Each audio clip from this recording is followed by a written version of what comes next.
ಗುರುಭ್ಯೋ ನಮಃ. ಗಣಪತಿಯೇ ನಮಃ. ನಿಗೂಢ ಭವಿಷ್ಯ ಫಲ ಚಾನಲ್ಗೆ ಸ್ವಾಗತ. 2026 ವರ್ಷದ ಯುಗಾದಿ ಹಬ್ಬದ ಶುಭಾಶಯಗಳು. ಮೀನರಾಶಿಯವರಿಗೆ ಈ ವರ್ಷ ಹೇಗಿರ್ತದೆ ಎಂದು, ಗ್ರಹಗಳ ಸಂಚಾರದಿಂದ ಎಲ್ಲ ಬದಲಾವಣೆಗಳಿದೆ ಎಂದು ಈ ವಿಡಿಯೋದಲ್ಲಿ ತಿಳಿಸಿಕೊಡುತ್ತೇನೆ.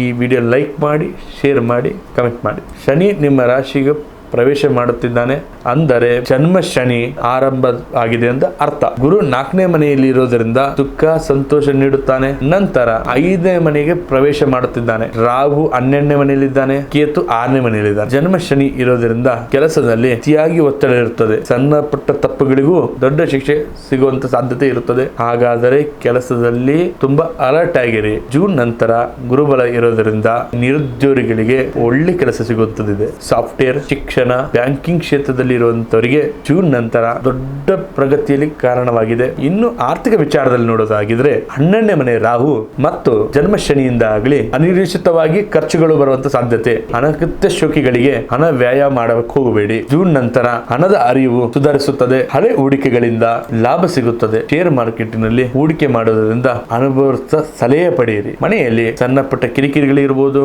ಆದರೆ ಜೂನ್ ನಂತರ ಮನೆಯಲ್ಲಿ ಮಂಗಳ ಕಾರ್ಯಗಳು ನೆರವೇರುತ್ತದೆ. ಪ್ರೇಮಿಗಳಿಗೆ ಜೂನ್ ನಂತರ ಸಮಯ ಮದುವೆಗೆ ಫಿಕ್ಸ್ ಮಾಡ್ಲಿಕ್ಕೆ ತುಂಬಾ ಚೆನ್ನಾಗಿದೆ. ಜನ್ಮ ಶನಿ ಇರೋದ್ರಿಂದ ತಲೆನೋವು, ಕಣ್ಣಿನ ಸಮಸ್ಯೆಗಳು ಕಂಡು ಬರಬಹುದು. ಸೋಮವಾರತನ ಬಿಟ್ಟು ಸಕ್ರಿಯವಾಗಿರಿ. ಪ್ರತಿದಿನ ಧ್ಯಾನ ಮಾಡೋದು ಮಾನಸಿಕ ಶಾಂತಿಗೆ ಬಹಳ ಒಳ್ಳೆಯದು. ನಿಮ್ಮ ಅದೃಷ್ಟ ಸಂಖ್ಯೆ 137. ಅದೃಷ್ಟ ಬಣ್ಣ ಹಳದಿ ಮತ್ತು ಬಿಳಿ. ಪ್ರತಿದಿನ ಓಂ ನಮಃ ಶಿವಾಯ ಎಂದು ಪಠನೆ ಮಾಡಿ. ಶಿವನಿಗೆ ರುದ್ರಾಭಿಷೇಕ ಮಾಡಿಸಿ. ಶನಿವಾರದಂದು ದೇವಸ್ಥಾನದಲ್ಲಿ ಎಳ್ಳೆಣ್ಣೆ ದೀಪ ಹಚ್ಚಿ.